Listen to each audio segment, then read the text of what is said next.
Tense কাকে বলে? এক শব্দে বলবা, কাল। কাল কাল মানে কি? কাল মানে কি? কাল মানে কি বলো? হ্যাঁ, সময়। সময় স্পেসিফিক হওয়ার চেষ্টা করবা। টেন্স মানে কাল, কাল মানে সময়। টেন্স মানে সময়, আর কিছু না। অর্থাৎ আমি যে কাজটা করছি কখন করছি। আমার স্যার, আমি যখন স্পোকেন শিখতে গিয়েছিলাম, আমার স্যার বলেছিল ভার্বটা হচ্ছে একটা ফুটবল, আর নাউন প্রোনাউন হচ্ছে কি? ফুটবলার। আর পুরো সেন্টেন্সটা হচ্ছে একটা মাঠ। এই দেখো, এই নাউন প্রোনাউন যাকে আমরা সাবজেক্ট বলি, সাবজেক্ট খেলবে। কাকে নিয়ে খেলবে? ভার্বকে নিয়ে। মানে ভার্বটাকে তোমার এমনভাবে চিনতে হবে, তুমি যে এখন খেলোয়াড়, তার সকল কনসেন্ট্রেশন কোথায়? ফুটবলটার প্রতি। ঠিক তেমনি তুমি যখন কিছু লিখছো, তোমার ধরেই নিতে হবে সবচেয়ে মানে ভাইটাল একটা ক্রাইসিসের জায়গা হচ্ছে তোমার ভার্ব। যে ভার্বটাকে চেনে, সে মোটামুটি সেন্টেন্সটাকে চেনে। আমরা ছোটোবেলা বাচ্চারা বলতো না, আমি গতকাল আব্বুকে নিয়ে বার্গার খেতে যাব, এভাবে বলে না? উল্টাপাল্টা কথা বলতে হবে।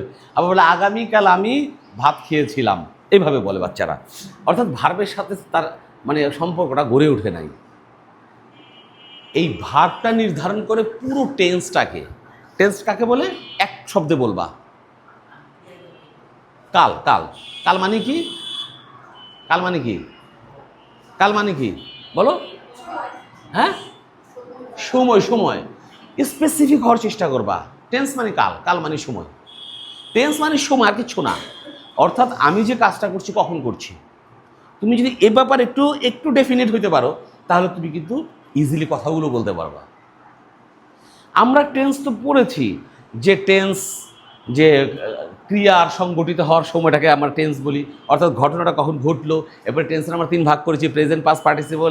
আবার প্রত্যেকটাকে 4 ভাগ করে করেছি। 12টা ভাগ আছে। আমরা যেই ভাগটার মধ্যে যে সবসময় কনফিউশনে পড়ে যাই, সেটা হচ্ছে, এটা কোন টেন্স বলো তো? তাদের বল কোন টেন্স? এতক্ষণ লাগে? রিফাত, কঠিন শাস্তি দিতে হবে কিন্তু। এইটা কোন টেন্স এটা বলতে ওদের এত কষ্ট হবে? স্বপ্নিল, মাই ডিয়ার চাইল্ড, টেন্সটার নাম বলো। টেন্সটার নাম বলো। আরেকটু, মুখটা ফেটে যায় না?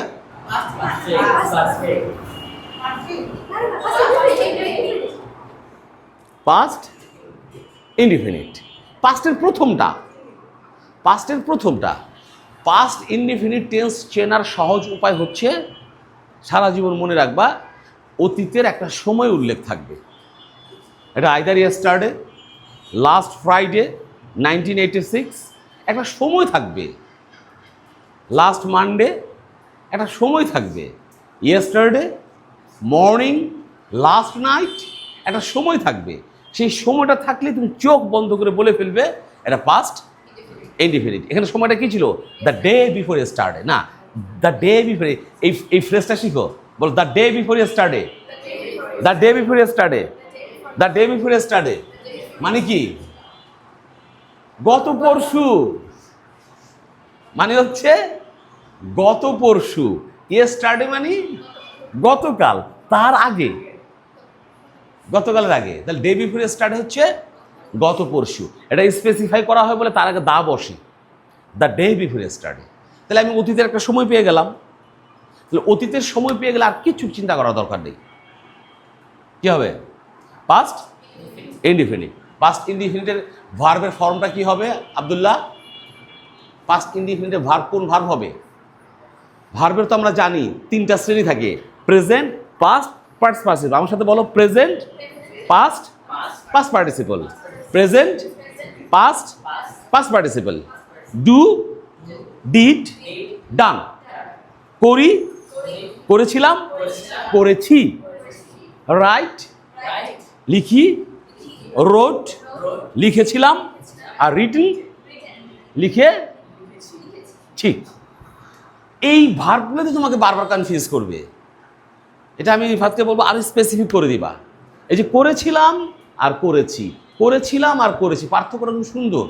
করেছিলাম মানে জানো, মানে অতীতের একটা নির্দিষ্ট সময়ে করেছিলাম, আর করেছি মানে এইমাত্র করেছি, এটা স্পেসিফিকেশন নাই। এই জন্য এটা কোন টেন্স? পারফেক্ট। কোন পারফেক্ট? Past perfect. স্যার যেকোনো পারফেক্ট। Present perfect.